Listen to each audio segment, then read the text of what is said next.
Let's bring this back to what is doable. We've looked at some old masters, so we need to bring that back into what is doable and manageable in the classroom. So here's a classroom charcoal drawing. And my approach is that. My approach is to get it to this stage where I'm not so committed that it's precious. I've spent 10 hours rendering the eye perfectly and I don't dare change it even though I'm not happy with something about it. No, this is something that lets me know if I have the likeness, I can fine tune, make adjustments, and then start bringing detail work into the image. Some of the highlights that refine the form, some of the details in the features, the eyes, the nose, the mouth, and then do that little bit of crisping up, that fine tuning, and bringing my likeness to a finish. That kind of approach allows me to get there. This one, more of a quick study, kind of a quick life drawing, not much time, dealing with that tough time limit that we like to talk about. Blocking in the big simple masses of value, and then bringing in some detail, some highlight, some turning of form, and crisping up what's happening in the features, and then time's up. The model gets up and walked away. And this approach has given me the luxury of meeting that time limit. I mentioned Xiaoming Wu a moment ago, and if you take a look at his approach, lo and behold, it's a similar kind of idea. So I think I'm in good company here, everybody. My friends, I think I'm well backed up on this subject. I've got John Singer Sargent backing me up on this idea. I've got Diego Velázquez backing me up. And I have the contemporary master Xiaoming Wu backing me up.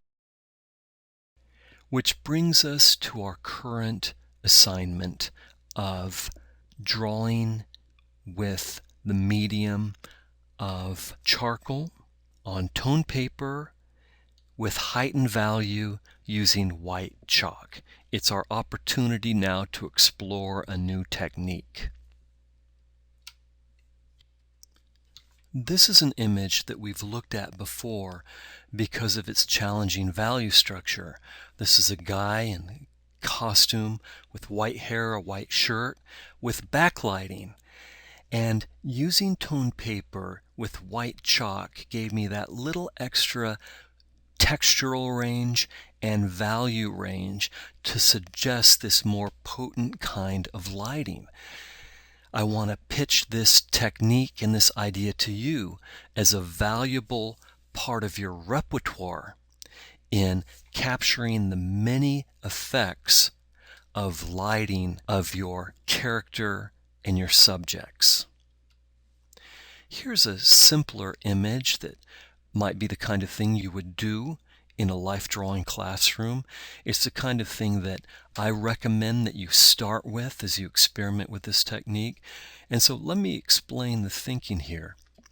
The tone paper, in this particular case, I've selected a value of tone paper which represents the halftone light. You'll notice that I have the highlight rendered in chalk. And then as I move from the highlight into the halftone, we can just zoom in on that and just bring that in. Highlight here, and then as I move in the halftone, it becomes just the paper, no charcoal.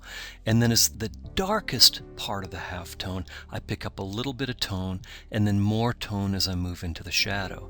So you see that in each case where I feel I need a particularly potent highlight. Halftone, highlight, then paper, then a little charcoal, then a lot of charcoal. And that lets me powerfully turn these forms. I want to caution you against letting the chalk touch the charcoal. It doesn't mean that you must not do it, but when that chalk meets that charcoal and two blend together, they actually get darker. The value changes and it kind of makes a cool temperature. The temperature changes. And suddenly it becomes a real technical challenge. Those two things mix and you get a real dirtiness that for most students, and me included, you end up fighting. So I'm very cautious about never letting that chalk actually touch and blend with charcoal, but rather just blend into the paper. It doesn't mean you must never do it. It's not a rule. There is one artist I saw him actually blend the two together, and that became part of his technique. Though I guess that makes sense because he had a very gothic, almost a vampiric style in the subjects he was rendering. He wanted kind of a moody, creepy harshness to his subject. So he made it work for his subject. And maybe you can too. This particular woman, as it turns out, to the best of my knowledge, is not a vampire and not a goth. So we're rendering her naturalistically in light. And so I'm being very cautious about the way that I'm using the medium. And that's what I found to be successful in this particular approach. Highlight, halftone, core shadow, cast shadow, reflected light, all of the things we've talked about so far, with the heightening of the highlights with our chalk. And in fact, sometimes I use the white chalk. In this case, it's Prismacolor New Pastel is the brand.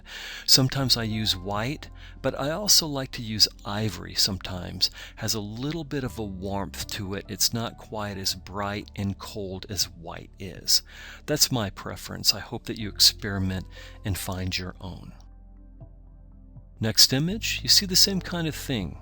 Highlights, then paper, then halftone. Now you can use paper differently. You can use darker papers so that the paper actually represents shadow and you can do all your rendering with chalk. However you like. Like I say, I'm mentioning it several times here that you can and should experiment. In this case, I tend to use paper as a halftone light value. And so you can see a little bit better my technique in using the charcoal pencil and using the chalk. Now in this one, I'm using a different tool. I'm using a white Carbothello pencil. Carbothello is basically a pastel pencil where it's regular pencil, regular wooden pencil. The lead, so to speak, is made out of pastel. The brand name is Carbothello.